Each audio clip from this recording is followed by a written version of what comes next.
peuple grand, peuple libre à jamais.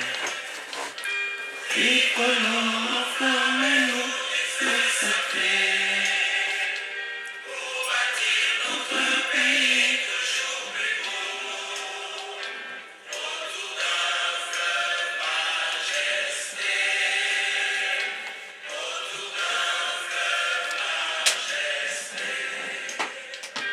Tricolore offrant la Bible l'idéal qui nous relie aux aïeux à nos enfants.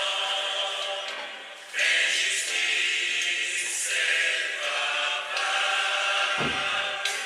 Fais justice et papa.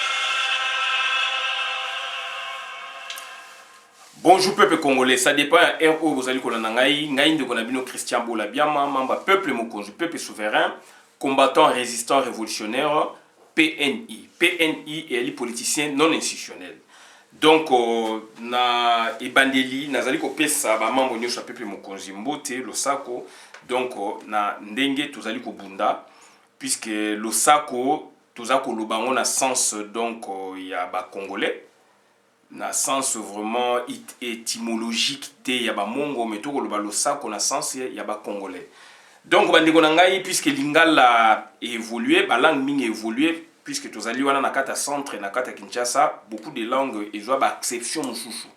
Mais soto bitola na ba étymologie ya ba mot otolobaka na ndenge euti na ba origine nango eza na ba sens vraiment noble nango. Mais quand on parle d'autres mots, on emploie d'autres mots, par exemple d'autres concepts. Na niveau à Kinshasa, tu comprends en na niveau donc il y a niveau donc il y a fusion on a, tout le monde apporte son savoir dans la construction nouvelle d'un mot, d'un concept. Il y a un autour benga losako donc on a tout le monde. Bandeko na ngai to lingi to loba makambu ya mboka na biso toujours. Parce que wana ezali passion na biso, wana ezali donc souci na biso, mboka na biso etekama boye biango, etekama bato bakotsa ba afidèle na mboka na biso ezali ki UDPS directoire sans professeur Liaou, toko tikalaka kobosa na yango te ti mokolo toko kufaka. Yango donc ezali message moko transmissible de génération à génération. Il faut boye ba yango. Parti politique ou écoute ça donc l'élo occupation à Congo ezali UDPS directoire. Parti Oyo et ko installé occupation à Congo officiellement ezali Palou ya Gizenga. Ça c'est la vraie histoire à Congo. Et par conséquence tout monde yango bien après. Tant ba ko légaliser agresseur na mboka babengi Congo. Donc c'est très important, il y a un monitorer koloba, tout ça koloba makamboka puisque nous n'avons plus un état. Tout ça sous na état T. Tout ça sous na état T. Situation est très donc critique na Congo oyanga na yo. Mais yo zo beta maboko zo kumisa ba konziwana baza ko contribuer jamais donc on a développement à Congo. Développement politique jamais, économique jamais, social jamais, paramètres news tout donc jamais. Donc c'est très important et il y a des acteurs oyo ba mimboka na kao, ba acteurs wana bazali koni, to epengla bango, to loba yango, do bazali koni, ezali ngai te mutu na bebisi Congo. Ezali yote muto bebisi Congo mais ezala bato ba bebisi Congo bazali o ba teki Congo bazali. Donc bandeko na ngai il faut que zango na mémoire. Il faut que zango na mémoire parce que mboka na biso tozana la recherche d'un état. La RDC est en quête donc d'un état nouveau. Est-ce que état wana nouveau et qu'on a toujours état caméléon? Point d'interrogation. État wana nouveau, bande konanga et koza ba association mutu ko diriger mboka na biso. Point d'interrogation. Mais nous aimons quand même la réaction. Nous avons apprécié donc positivement la réaction de l'Union européenne par rapport à la position où Félix a tué Chilombo Azui Namboka. Tolobakango, Bolobakango, Batu Bamonaki neti donc Batu Baza o comprendre te. Ndeko nangai Namboka nyos tu ata Batu Bazali Bazoba, Zoba Moko abimaka Zoba ya mayele. Donc, toujours pris cet exemple-là, puisque le Congo concerne tout le monde. Na miso ya bapaya ba mona biso bazoba. Et toza bazoba te. Biso nyusu toza bazoba te. Bazoba ezali batu oyo bateki mboka. Félix ayeko bimisa bino ba concept moko ezalaka te na mokili. À reconnaître qu'il y a un projet de société avant la campagne électorale. Campagne de Sili. Asali Dil Ney Abandaka la Pessie Bokonzi a prêté serment sans projet de société 2 ans après Ayeko Bimsabino projet de société. Pour la Amemabino Chikoneti don la reconquête à pouvoir politique et jusqu'à recomposer n'est-ce pas parlement. Ndekonanga Yoko Lobake parlement européen bazo côté la Hippolyte Kaname non. Et ça question Hippolyte Kaname était Toyebisaka bino. Ngai na répondaka ba tu ya Félix na réponda bango ngai na loba ya ngai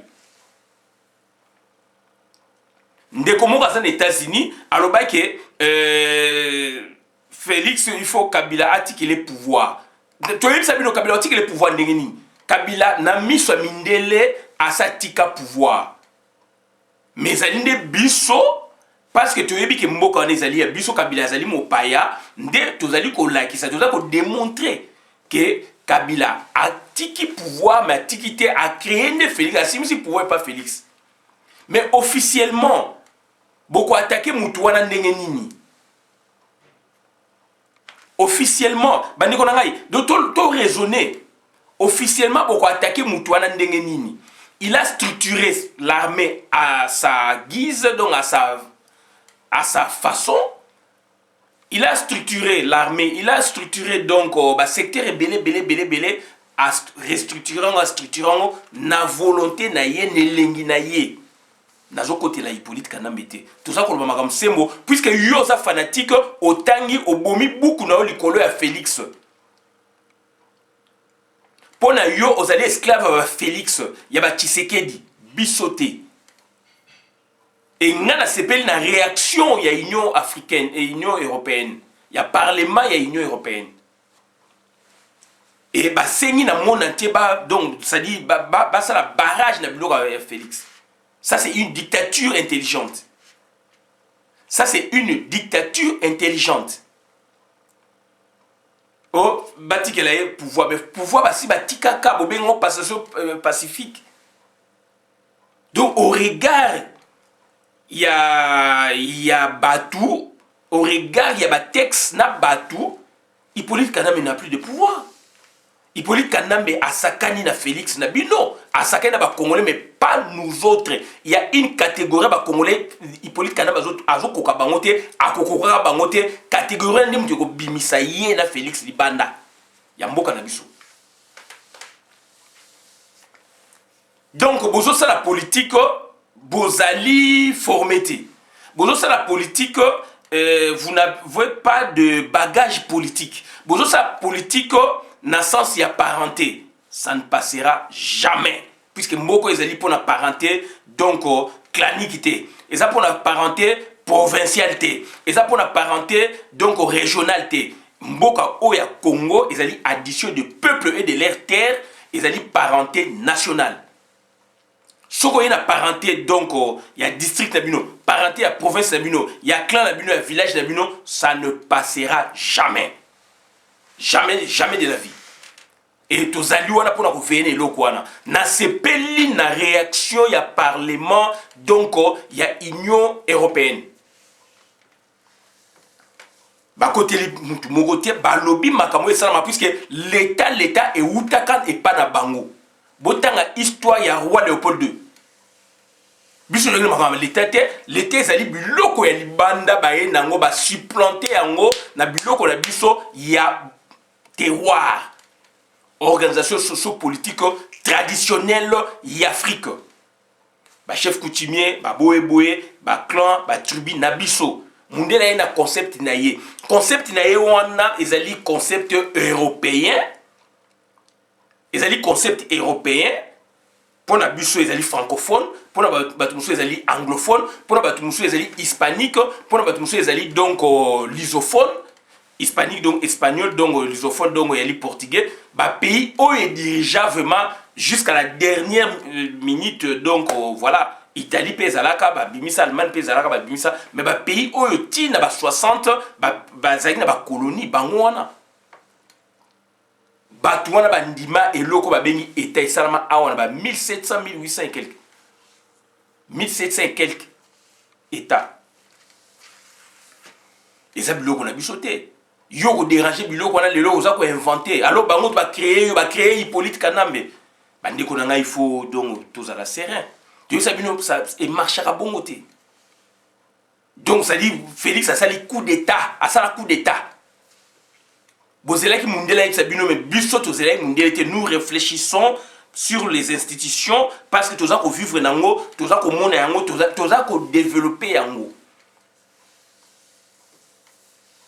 Tout ça na quête ya état, comment ça na recherche ya état na ye. Tout ça bino état lié qui wana équipement, état wana donc ba yiba yango, ba boma yango, ba kimisa yango.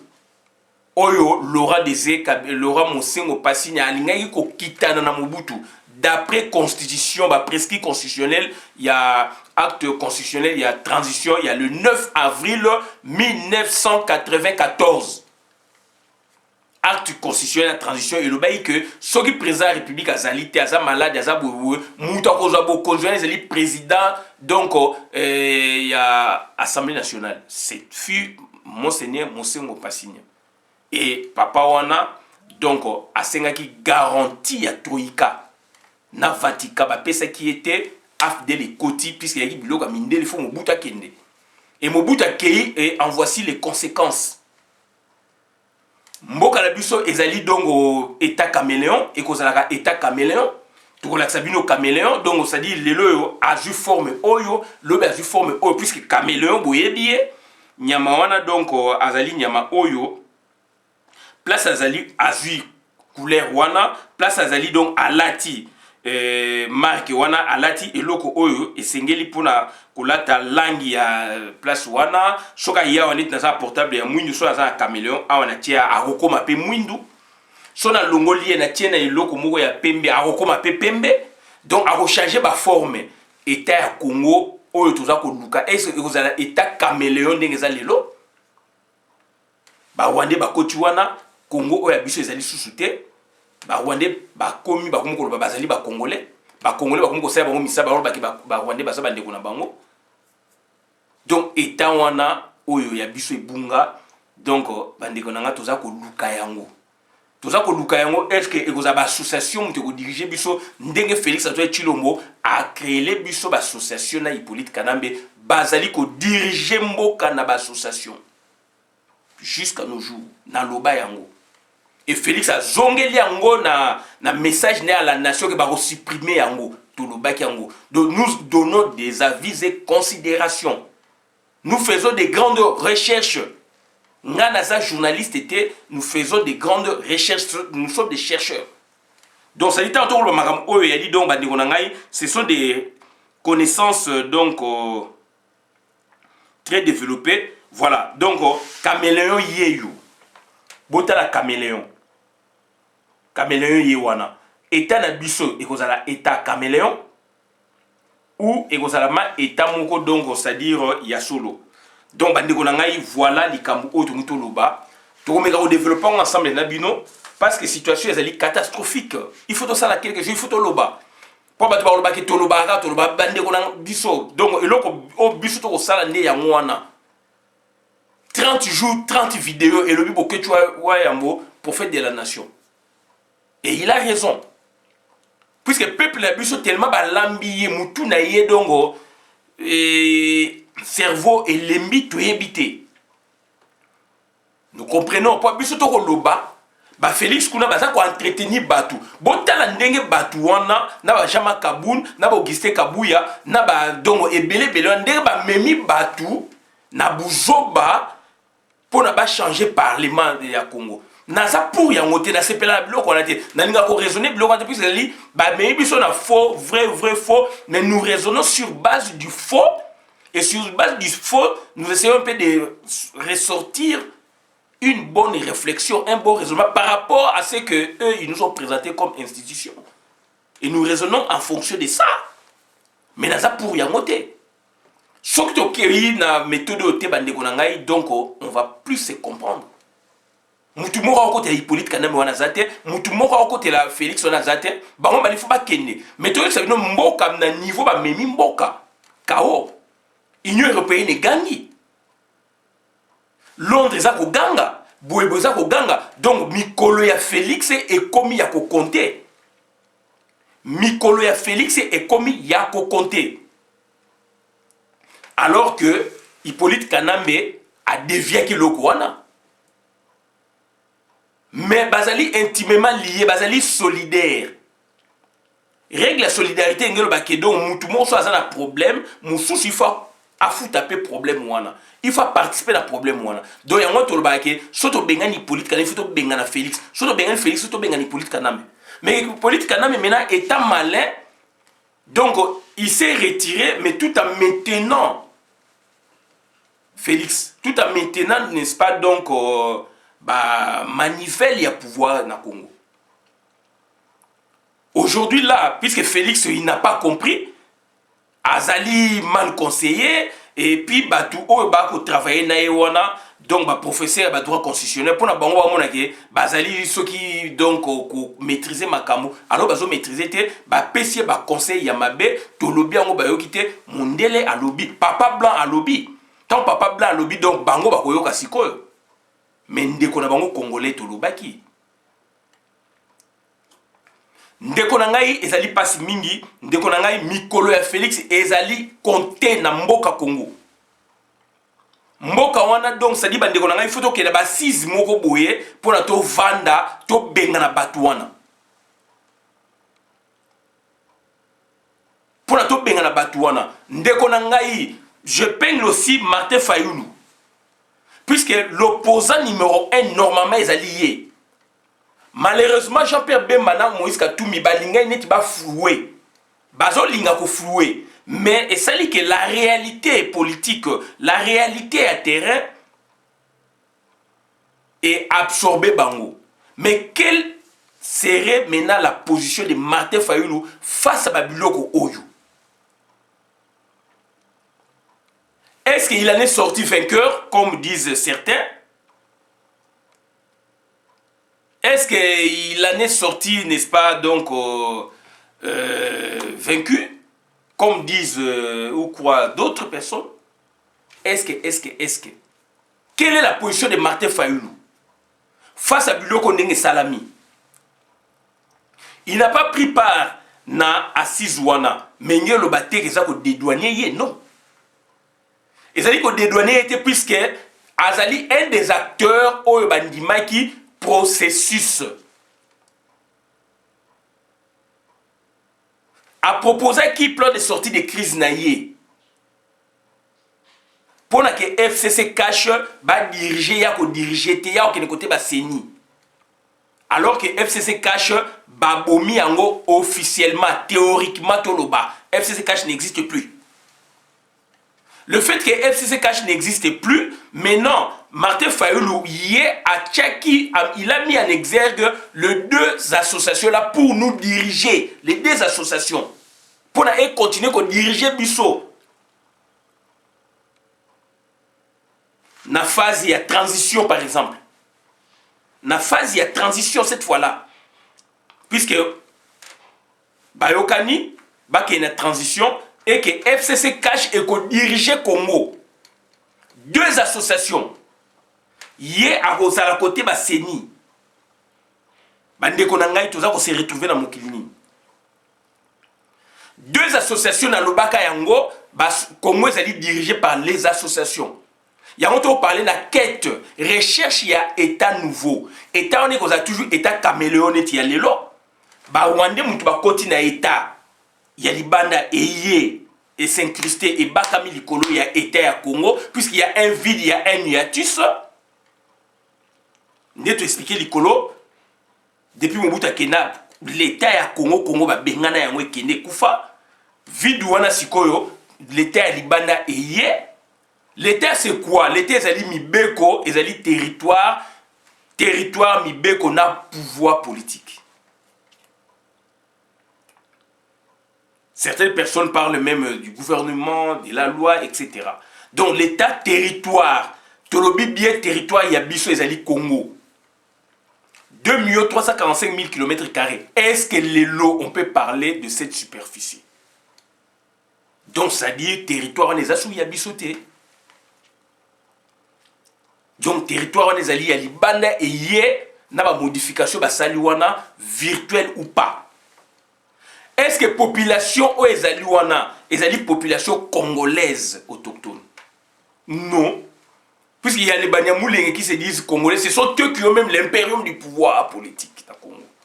Oh Félix Antoine Tshilombo Baké, donc Banyamulenge baza bandeko na biso depuis Londres.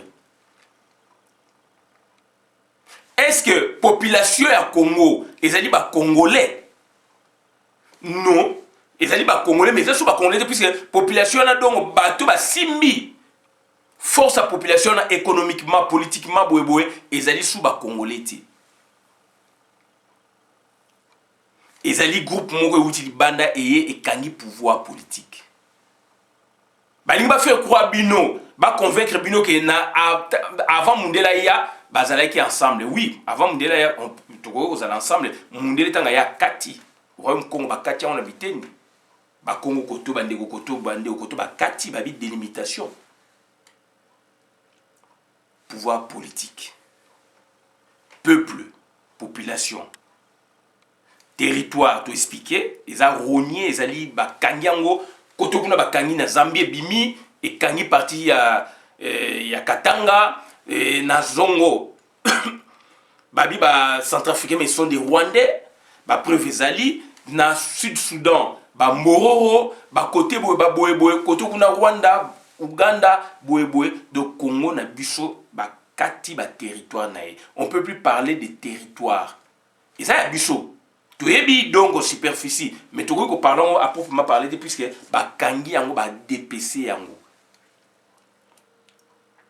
Peut-on parler du gouvernement, mais gouvernement ba nekonanga ezali gouvernement ya nani, ezali ya ba Rwandais. Bango ba osala loi, bango ba ko tia ba ministre, ba ko tia ba PDG, ba ko tia ba président de la République, ba ko nommer ba président de la République, ba ko nommer ba premier ministre.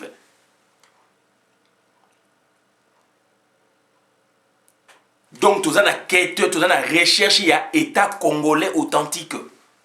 État congolais authentique, il faut trahison et s'il a la carte congolais. Il faut cupidité à pouvoir. Il y a mbongo, il faut s'il a la carte congolais. Pour que ce soit bino kana mbongo na bino moko. Baza ko boma bino kaka bino moko. Batu le quoi ba pasteur Ngoyi Mulunda, bazali ko lobake, donc Hippolyte Kanambe. Donc, so bandimi était katanga ko katana. Regardez-moi ça. Ça c'est un vendu. Ça c'est un vendu. Ngoyi Mulunda. Est-ce que Ngoyi Mulunda pouvait parler aujourd'hui dans Makama Congo? Bandi Konangato a quand même conscient. Un Ngoyi Mulunda, président à CENI 2011. Il a droit à la parole. Pour naïe la biso ba malobo ya yeli biso.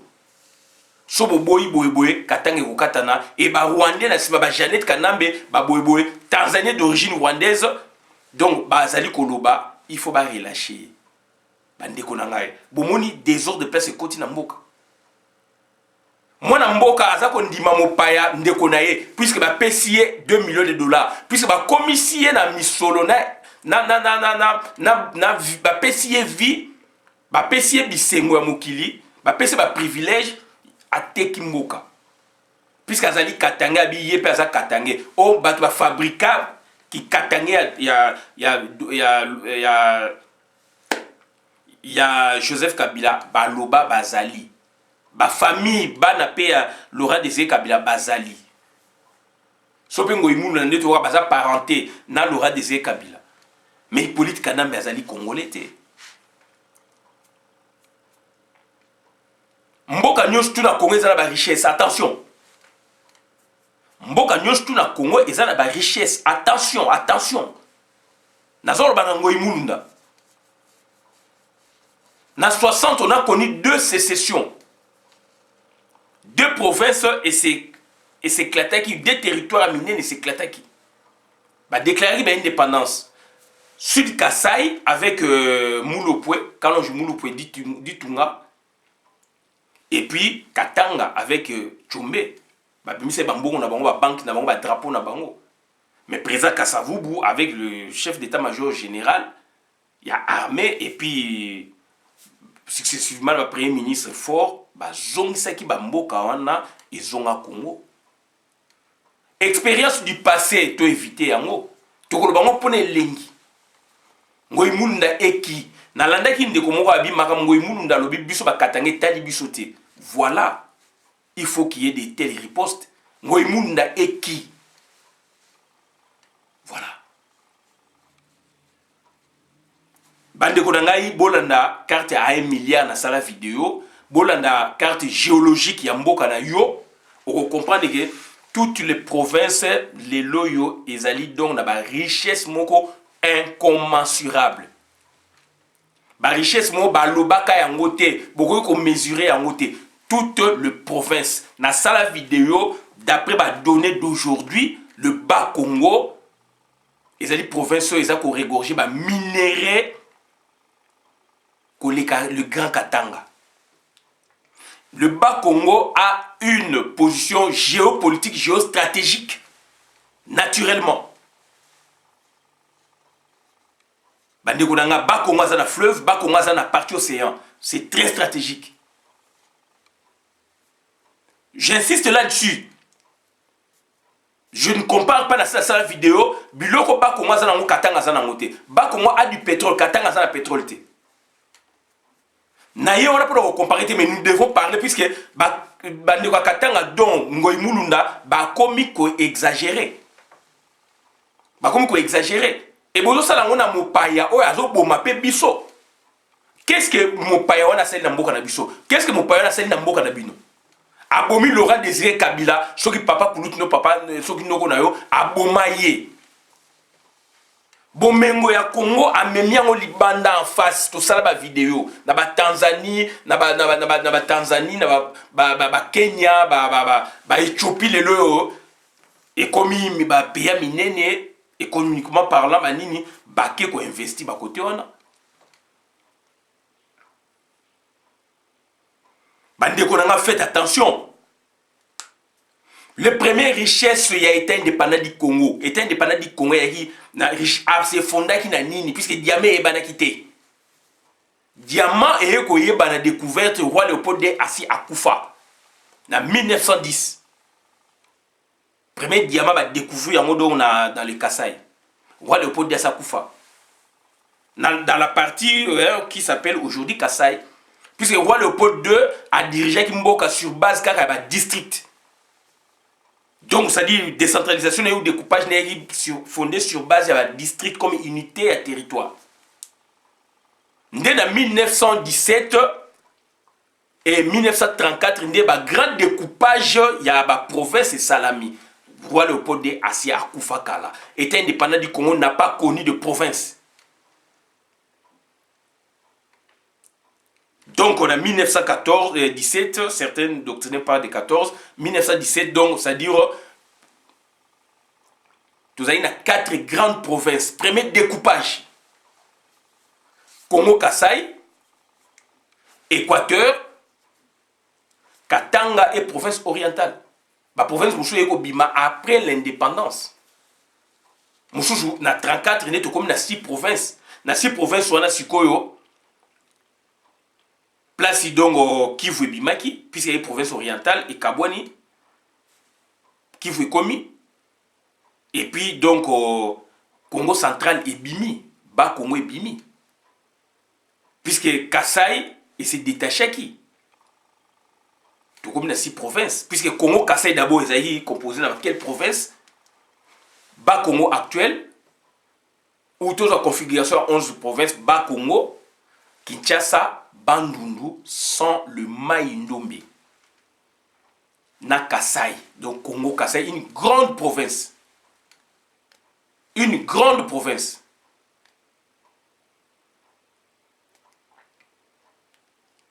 Simon Kimbangu a vécu sous le Congo Kassai. C'était sa province, Congo Kassai. C'était la province de Simon Kimbangu. Tabakangé en 1921, sous le Tangi Biloko Wana, même procès Nalanda Kango, donc il faisait partie de la province du Congo Kassai. Vaste territoire Wana. Équateur, comprenez, Équateur, il y a 11 provinces, plus le Mai-Ndombe. Katanga faisait partie intégrante, donc il y a province orientale. Non, Katanga faisait partie intégrale, donc il y a Katanga, 11 provinces, plus Mweneditu. Mweneditu, il y a Katanga. Donc on a parlé d'Équateur, on a parlé de Katanga, on a parlé donc de la province orientale.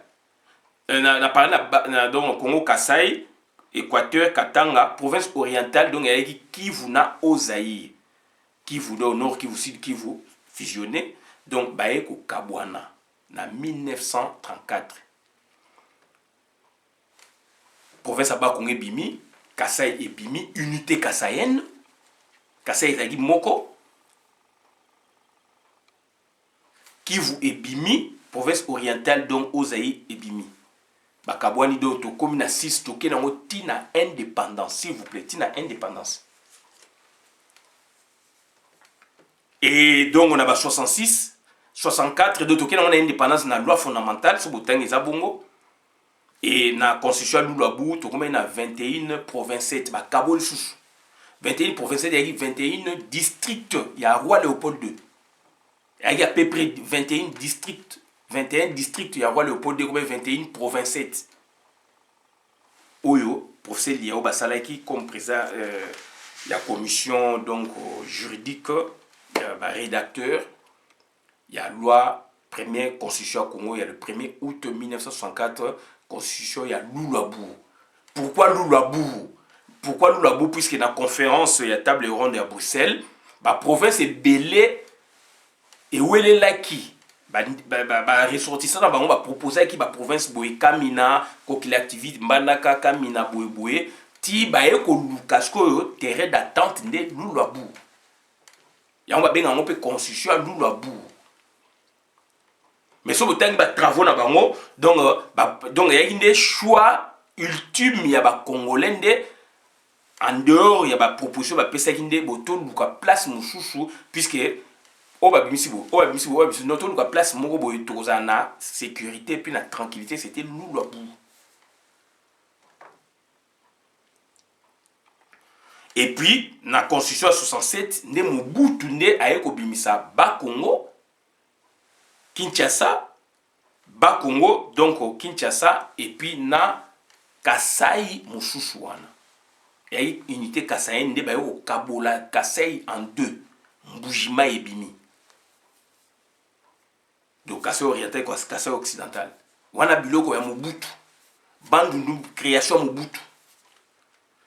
Kinshasa peut comme une province, tu vas 8 provinces après bah comme ça Kinshasa peut 9e province après wana siko na ba 87 ndé bah comme ça 11 provinces donc ba Kabuli sikoyo Kivu en 3 na 87 Kivu ba Kabuli en 3 donc au nord Kivu sud Kivu na Maniema.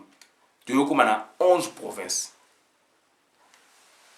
4 provinces, 6 provinces, 4 provinces en 1917, 6 provinces en 1934, tu as une indépendance, 6 provinces dans la loi fondamentale, 21 provinces, 7 loi, donc constitution, il y a Lulabu, Mobutu a fusionné en haut, il y a eu comme ça, donc, 8 provinces. 6 Oakala plus Mibale Abimisi Bandundu na Kassai Morodo Kassai Mbushimai. Après sous Mobutu a Bimisa sous après Kinshasa comme une province, donc 8 plus une province 9.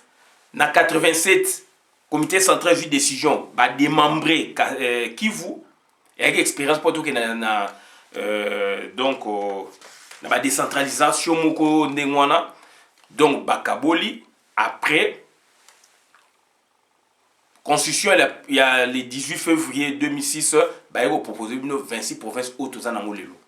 Que 3 ans après installation du premier gouvernement, bah on créé 26 provinces, mais il y a donc retard sur 7 ans, 10 ans. Donc aujourd'hui, tous en 26 provinces. Donc ça c'est la vraie histoire du Congo. Il y a toujours le parce que l'État, au but de ça qu'on luka, et d'aller État caméléon, ou il y a l'État y a Congolais, mais il y a Congolais ou il y a l'État mais il y a Congolais, ou il y a l'État où il y a dirigé donc une association, puisque Congo ils allaient diriger l'association, n'a nulle part. N'a nulle part, l'association il y a droit privé, s'il vous plaît, s'il vous plaît. L'association il y a droit privé, FCC cash. Et Kanimboka, ils ont dirigé et jamais les politiciens n'ont pas koloba, jamais les opposants n'ont pas koloba. Bandeko nanga na monango nulle part dans le monde. Et batouana donc on va imposer ce rythme na bango, mais ba bosani que concept les ali donc européen. Il y a papa blanc bagangi. Papa blanc bagangi. Ndeko o albaï que Félix il faut Hippolyte babi na ya bima que nati que la Félix c'est pouvoir. Ndeko est-ce que on comprend de sikoyo que donc makamolo ba qui te répondait kayo. Les loyo donc au Parlement européen il lobby. Est-ce qu'on comprendre puisque papa blanc lobby. Ba otike pouvoir tu sais bien ba otike pouvoir tu puisque ba si ba tikele pouvoir déjà le na investiture na. Donc voilà qu'il a retard. Tant qu'il y a un retard, il y a un moyen de s'accorder à l'égalité, alors que nous sommes des Congolais. Retard, on est salami pourquoi? Puisque vous avez une parenté, mysticité, culte de la vie.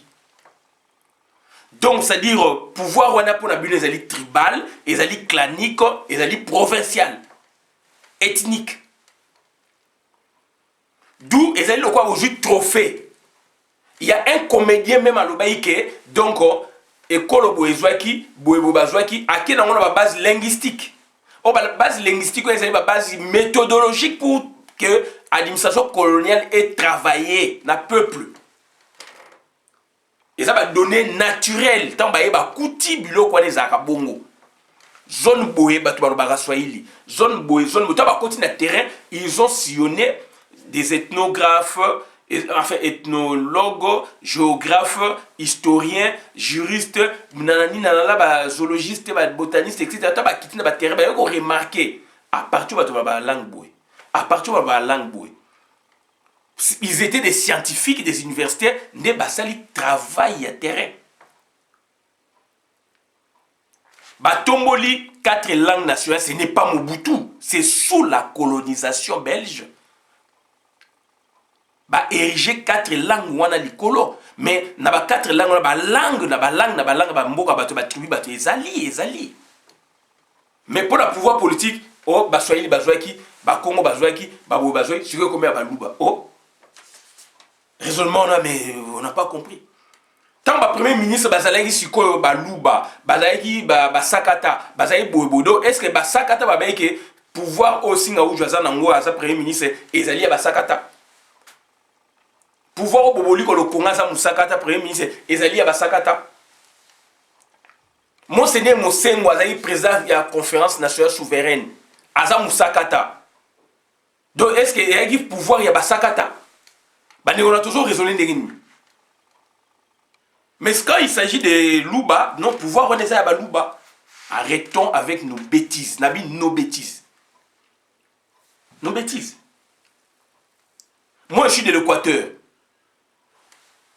J'ai supporté Papa Tshisekedi autant d'années. Tant on a usure et commune, on doit parler de la vérité. Puisque Papa a même son na Koufa ya Congo.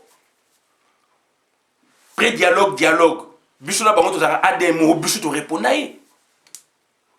papa pe abungaka. Papa abungaka, mama pe abungaka. Mwana betaka mbonda, ba papa babinaka. Mwana betaka mbonda, ba mama babinaka. Mwana betaka mbonda, ba kolo babinaka. Et l'intelligence est facultative, et ça relative. Bande konanga biloko muso ezali scientifiquement prouvé. Ezali makambo ya yaya te, ezali makambo papa te, ezali makambo koko te, ezali la science. Soki leka salaki science yo sali yango te, landa biloko oyo ndeko aza koloba puisque ezali prouvé, démontré. Yo ozoya ba style ki ola saki ozali grand frère, oya ba style ola saki ozali papa, oya ba style ola saki ozali noko ozali mais non. Puisque biloko ezali ya tangi yango ayebi yango, zala na confiance na ye akolakisa bino nzela. Il faut ça la confiance, nous na bolimo na ye, puisque ye atangi yango. Ndeko na ngai il faut changer biso ba congolais. Question na sali ko zongela ngoyo bandeko na ngai, est-ce que l'état toza ko luka lelo makambe bele mili kolo ya ngomba Félix Antoine Tshilombo zali grillé na niveau international. Na comportement na ye oyo atie donc a sombi cour suprême cour constitutionnel. Mais à bosser qui politique kanambe à s'appuyer sur un arrêt à cour constitutionnel. Isuka kawab. So cour suprême isuka kawab. Donc c'est très important. Makam tozali koloba. Donc il faut to se ressaisir. To place nous to wuti place nous to za okende. Mboka ezali ya biso. Mboka wana ezali ya biso. So biso to bongisa ngote muta ko bongisa ngo azali te. So biso to tie maboko te. Mboka wana pe ekufi. Mboka ezali ya ngai na yo ndeko. Ozali ko supporter Félix ezali ton choix mais zala na retenu. Ngai nazo ko supporter mutu mususu be nazali pe ko supporter mutu te, nazali na droit pe ya kozala na retenu mais esengeli na loba makambo o ezali. Soki nga na lobi te ndeko na ngai toke na kufa.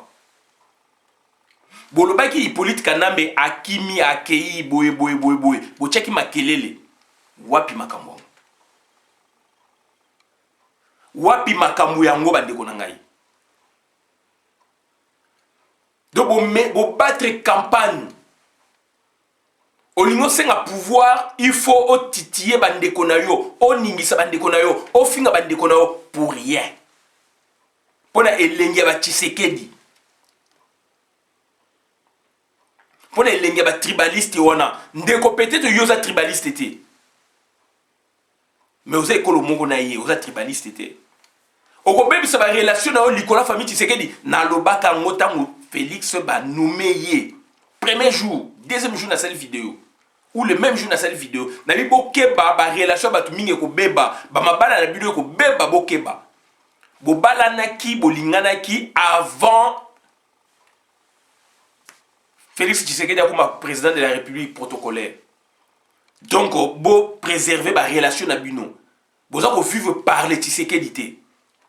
Na lobaki yango bandeko baluba oyo babali bikolo mususu baluba o babali bikolo mususu o babali baluba bo se préserver par rapport ya pouvoir oyeyeli biso ba division ekozala na loba yango bandeko.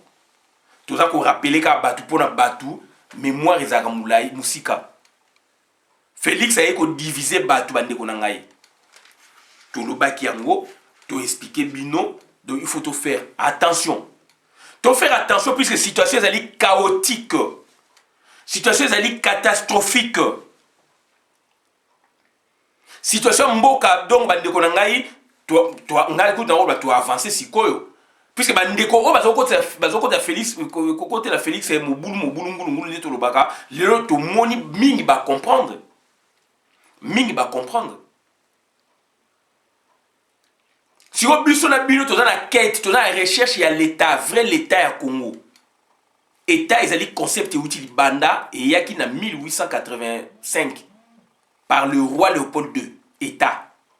Eza ya biso te état. Eza mo utile dans Occident et état ezali na caractéristique nango donc ezali pouvoir et babenga pe gouvernement ba tususu, population et puis donc territoire. Tu expliques comment les colots te rejoignent à shooter. est-ce que l'état oyo lobby eko sangisa belément na nyonso tout, est-ce que l'état ne lobby eko ya ezaya biso puisque bato mususu lelo bako c'est là état ya libanda bandimi bazwa misolo baboma ba congolais bandimi bazwa misolo bakoma batu ya mbongo bandimi bazwa misolo ba détruire avenir ba hypothéquer avenir ya Congo bazali ba congolais puisque ba tout wana bazali mingité mais baza ko jouer donc na ba jeu donc baza ko libérer moins espace impériaux ba pesi Félix Félix peut à son tour peut a créé clique des tribaliste wana okuna peut à son tour peut a créé clique naé Bocham peut a su batunaye okuna peut a su batunaye etc. Lisanga bonga peut ba pesi yé pas su batunaye José Makila peut ba pesi qui yé pas su batunaye donc il nous ka ba peut nga yé pas su batunaye to faire attention Hippolyte Kanamba l'équipe bino na mayela l'équipe bisoté à l'équipe bino na mayela l'équipe bisoté puisque a komela qui déjà ONU a komela qui ba instance supérieure ya monde quoi viser bango likamo Félix a lingi et lengo Félix a lingi et il a laissé faire tu sais bino ba dans des clairs bani ba yibo tikaye lelo Félix est grillé na niveau ya monde Félix Azali grillé na niveau ya monde. Pourquoi toujours Congo? Et aujourd'hui, il y a un Congolais qui est là. Bolobi botiki bitumba Congolais Azali wana. Botala ba bêtise oyo donc inapte scientifique et politique à ose la biso. Félix a tué Chilombo. Bo pesier ba mayele nyoso mokila alors Félix est là donc Azali mongol. Azali mongol. Tu sais nous combien de fois? Makile gangi yo donc makile gangi mais ngape makile ko ganga mais na niveau ya nation yo makile gangi na niveau donc régional clanique ethnique tribal makile fait ganga na niveau national il y a la parenté nationale ça c'est la grande famille à Congo et loko to lingi en wana to mata to transcender comment expliquer ndeko azali ko kufa na nzala batu bazali ko kufa na nzala on a poto so libala et koufi donc moko na ya marié moko ya ba époux bako tika e bongo te bako zoye en charge a on a poto donc bazo préserver donc libala bana wana donc ba oza préserver ba aide ko uta par-ci par là moko ko tika ndako so ba kaboni ba moko ko tika ndako mususu bako reloger ye libala et koufi par divorce comme libala et koufi par la mort il y a un des époux. L'État prend en charge par des structures spécialisées. Les lois de Congo, kuna so libale koufi, mutu, oyo a koufi surtout moi si a commis un problème. So famille les ali bien structurée, te famille les ali na ba système ça banda outé mutu a commis libanda. Ndeko nanga toujours ke na mboka na pi Félix a koli na poto.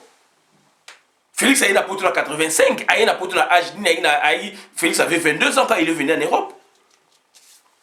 Mais bon, donc, il y a un esprit qui a frappé à niveau de l'État. Il y a un esprit qui a frappé à niveau de l'État. Est-ce que ça c'est une vie, ça? Ça, c'est une vie. Yo voyez une potosie expérience. Au moins, des mondes à Salaka. Ok, ce sont les mêmes structures. Puisque l'État wana oyo, ezali na mboko yo vani France, États-Unis, Canada, ezali bangot ba inventer ngo, ba yé na la colonisation. Comment expliquer yo outi na Europe oye na moins expérience à savoir wana oye ko boma oza ko zonge la parenté oza ko zonge la donc biloko ya village tina kati eta batu bazali préparé pour na ko diriger mais bazali préparé pour dominer. Je me répète, les gens ne sont pas préparés pour diriger, ça c'est un art, mais les gens sont préparés pour obtenir l'hégémonie sur les autres. Pour ne pas dominer yo. Alors que y a la force. Alors que koko na ya puissant. Alors même si koko n'est pas puissant, il est inapte. Alors que koko na ya ki ba roi. Alors même si ba roi na ba roi fainéant. Bandeko na nga to raisonner. Tu veux que la batute. Tu veux que vivre na sima batute. Il faut briser toutes les barrières là. Il faut casser toutes les barrières là. Il faut casser toutes les barrières. Voilà la situation de ça dans mon Congo. Félix a nommé Kabandeko Oyaye à Mounoko Oyaye, pe bango nyoso te. Je précise. Mounoko Oyaye, yaye, ya échelle wana ya mboka na bango. Toke na mboka boye wapi.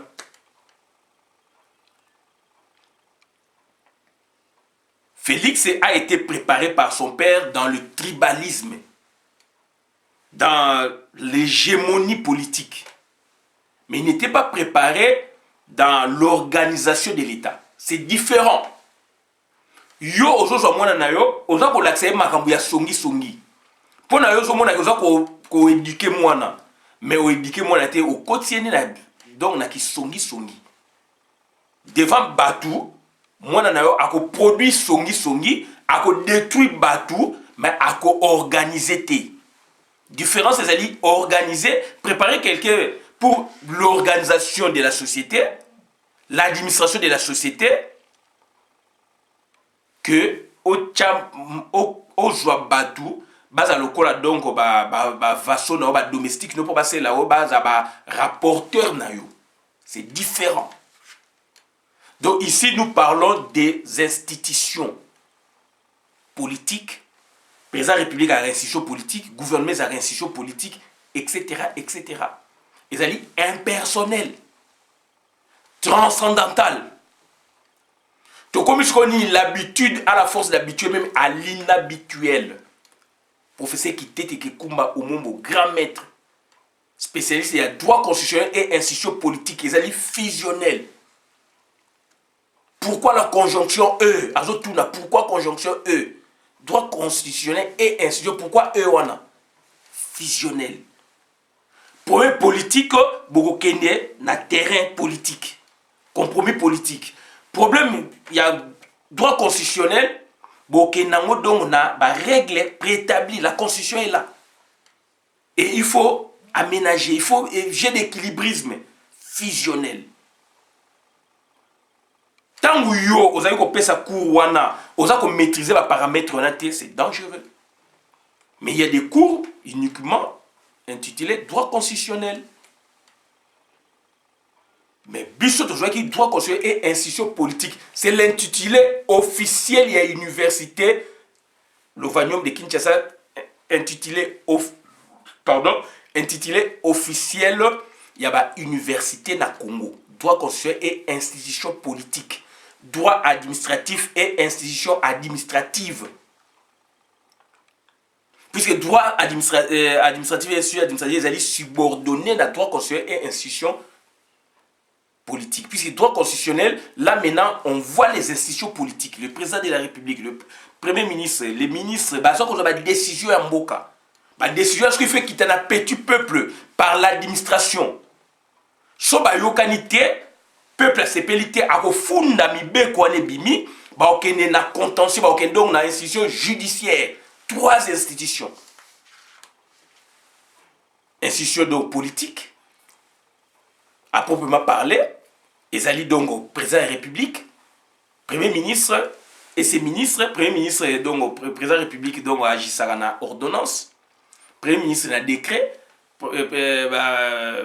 ministre n'a pas arrêté. Donc, au Kitinango, institution administrative, droit administratif et institution administrative. Bah, gouverneur, bah, JSAP n'a arrêté, il y a gouverneur, il y a ville, bah, boye, bloc, on a donc, soki boyo kanite, bah, attaque kango la justice. Là, ce sont les institutions judiciaires. Il faut combiner on a droit constant institution politique na ba boy pour na jouer juste milieu. Bande konanga na ça ko zonga la question boy dengai. Donc toza na recherche ya état ya Congo. État wana est-ce que kozala état moko hybride puisque tout moni lelo yo état ba yelibiso état caméléon. Ya ba Rwandais ya ba touti. Ce sont des multinationales. La société, c'est la misolo. Et on peut diriger mon kili. Donc, diriger donc, sans les gouvernements habituels. On va créer la puissance, le pays, comme si on a la force, la société, la sima, on agir pour la bango. Quitte à Congo, tant que je suis Congo, ils ont un compte à Congo. Et ça, on a contre la multinationale, on est qui? Hippolyte Kanamba, yebi, Félix Azana, yebi, a teka signature. Et là, Félix Azana, tu as vu, qu'on renégocier. Tu as vu, depuis l'année passée, année antérieure, 2019, Bokeba, Tokoti Fasbo, Tokoti Boy, Yango, tout ça comme ça. Bazali koyo kana me moi makele ndenge zakana ndako entre moi na mobile. Bazali fusionnel, Bazali esika moko. To yebisa kibino. To loba na monoko nini? To yebisa kibino. Hippolyte Kanambe ba conseiller atika moi espace pour Félix à agir. Pour na batu, ba mo na za pouvoir et batu ba sopani ba bungi nzela likolo ya Félix. C'est un frappeur. Donc, il y a toujours tout la position à Martin Fayulu les alliés wapi. Yonde kokolobaki Martin Fayulu donc abimi vainqueur na nini. Puisque ça processus na bango. Donc, à Kendaki, ba consultation était bravo. Mais qu'est-ce qu'il nous propose nous autres? Qu'est-ce qu'il nous propose? Mutisme total. S'il n'y a pas mutisme, Martin Fayulu il parle, il dit quelque chose. Pour un mutisme, il dit rien. Qui ne dit rien, donc consent. Qui ne dit mot consent. Batuna tout, bazako dénoncer makamozo sa matin na Congo. Babomi batuna est, bazako boma batuna est, bazako lobelo ko mogote. Etali bangote. Mais balingi ba diriger biso. Bandiko na ngai, il faut te faire attention. Yango bandiko na ngai o to yeka ko sabina ngwana, donc tozali na recherche ya état na Congo. État nini ba proposer biso, est-ce que les FCC cache? Alors que ce ne sont que des associations qui nous dirigent. Nulle part récemment dans le monde. Mais bah retomber déjà au Salama, Union européenne et lobby. Donc, Congo est dirigé par deux associations. Tout le baki Félix a répondu qui, mais tout le monde a répondu a répondu qui biso. Et puis, l'association socio-culturelle traditionnelle, où est-ce qu'on a village, pour la makamamboka, ba koti na jeu. Tu expliques à Bino. Ba namongo, ba boye, ba cercle culturel et comme sikoyo makambu, ba koti politique. Donc puisque nini ba moni FCC cash, ba nini baza ko solliciter kande bango pour na batu wana donc bazana bango ensemble. Mboke za diriger ba association donc mboke kufi. To ça la quête ya état. Donc bandiko nanga auto ega ko bango to sur abona na vidéo madame na compte la communauté. Merci à Christian Bola bien maman, peuple Mokozo, peuple souverain, combattant, résistant, révolutionnaire, PNI, les politiciens non institutionnels. Merci.